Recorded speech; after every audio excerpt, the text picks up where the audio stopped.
हिमालय का भौतिक विभाजन। हिमालय के भौतिक विभाजन में हमें कौन कौन पढ़ना है? तो एक पढ़ना है ट्रांस हिमालय और इसके फैक्ट पढ़ने हैं हमको, मेरे साथ साथ आप लोग बनाते चलें। दूसरा पढ़ना है महान हिमालय। तीसरा हमको पढ़ना है लघु हिमालय, इसको मध्य हिमालय भी कहते हैं। और चौथा हमको पढ़ना है शिवालिक हिमालय। शिवालिक हिमालय। अब जो ट्रांस हिमालय है ये कैसा दिखेगा, मैं एक बार आपको रिकॉल करवा रहा हूँ जिससे चीज़ें समझ में आए। इमेजिन करो थोड़ी देर के लिए कि ये वाला जो हिस्सा है ये ट्रांस हिमालय है, ये वाला हिस्सा है ये महान हिमालय है। तो कंडीशन कुछ इस प्रकार से बन रही है कि ये वाला पर्वत हमने ट्रांस मान लिया, ये वाला पर्वत हमने महान हिमालय मान लिया। जो ये बना है ये कहाँ बना है? यूरेशिया की प्लेट पर। और बाकी जो तीन बने हैं ये कहाँ बने हैं? भारतीय प्लेट पर। इन दोनों के बीच में एक भ्रंश बना हुआ है जो घाटी का रूप ले चुका है, इसको हमने कह दिया है ITSZ।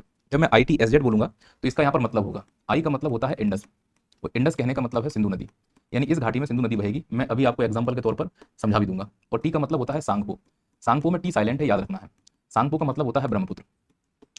सांगपो माने शुद्ध करने वाला, ब्रह्मपुत्र नदी। तो तिब्बत के जो जनजातीय क्षेत्र हैं वो लोग मानते हैं कि यह नदी जो तिब्बत के उस क्षेत्र में बह रही, जहाँ तक वो रहते हैं, उसमें नहाने से पाप धुल जाते हैं, शुद्ध मानते हैं उसको। तो इसलिए सांगपो का मतलब होता है शुद्ध करने वाला। एस का मतलब सचर और जे का मतलब जॉन। तो इंडस, सांगपो, सचर, जॉन, यह एक घाटी है जो ट्रांस और महान के बीच में पाई जाती है। इमेजिन करके देखो कि आप लोग यहाँ पे खड़े हुए हैं और ये वाला जो पठार है यह तिब्बत का पठार है। तो तिब्बत के पठार से अगर हम दक्षिण की तरफ जाएंगे तो कंडीशन क्या बनेगी? पहले हम लोग ट्रांस हिमालय चढ़ेंगे, यहाँ पर चोटी होगी, फिर ट्रांस हिमालय से उतरेंगे, हम घाटी में पहुंचेंगे, फिर महान हिमालय चढ़ेंगे, यहाँ चोटी होगी, फिर महान हिमालय से उतरेंगे तो हम घाटी में पहुंचेंगे। अगर कल वाला डायग्राम आप याद करोगे तो आप समझ पाएंगे कि यहाँ पर ये तिब्बत है, पहले हम चढ़े चोटी, ट्रांस हिमालय, फिर घाटी, फिर चोटी, फिर घाटी, फिर चोटी, फिर घाटी, फिर चोटी, फिर घाटी, फिर गंगा का मैदान। हमने क्या किया है, केवल ट्रांस और महान को समझाने के लिए अप्लाई कर दिया यहाँ पर हमने। अब ये जो ट्रांस है ना, इसको और समझाने का मैं प्रयास कर रहा हूँ। तो अब मैं अगला जो डायग्राम बना रहा हूँ वो केवल ट्रांस के लिए बना रहा हूँ। तो कैसा ट्रांस के लिए बनेगा वो देखना। ये तिब्बत मैंने जैसे का तैसा बना दिया, तो अब आपको समझ में आ गया हम तिब्बत पर खड़े हुए हैं। अब जो अगला पर्वत मिलेगा वो ट्रांस हिमालय मिलेगा, और जो अगला पर्वत है वो इस प्रकार से तुम्हें दिखाई देगा, ऐसे दिखाई देगा 1 2 3 4। यहां से लेकर यहां से लेकर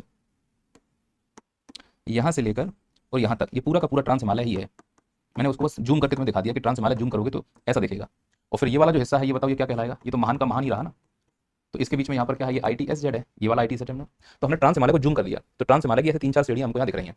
अब यह है ट्रांस हिमालय जो तिब्बत से हम जैसे जाएंगे दक्षिण की तरफ, तो ट्रांस हिमालय की ये वाली जो पहाड़ी है इसको कहते हैं काराकोरम। अब बताओ काराकोरम किसका हिस्सा है? ट्रांस हिमालय का। और हम नीचे जाएंगे तो मिलेगी हमको लद्दाख, किसका हिस्सा है? तो बोलोगे।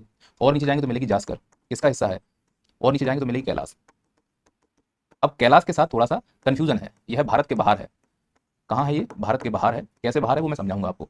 तो अभी मैंने समझाने के लिए बता दिया है, लेकिन अगर उत्तर से दक्षिण अगर कोई क्रम हमसे पूछे तो सीक्वेंस क्या होना चाहिए? सबसे पहले तिब्बत का पठार, काराकोरम, फिर लद्दाख, फिर जास्कर, फिर कैलाश। क्या कैलाश भारत में प्राप्त होती है? बिल्कुल नहीं प्राप्त होती। यह कहाँ प्राप्त हो रही होती है? तिब्बत वाले एरिया में। अभी मैप में समझा दूंगा। उसके बाद ITSZ, फिर हमें मिलेगा क्या?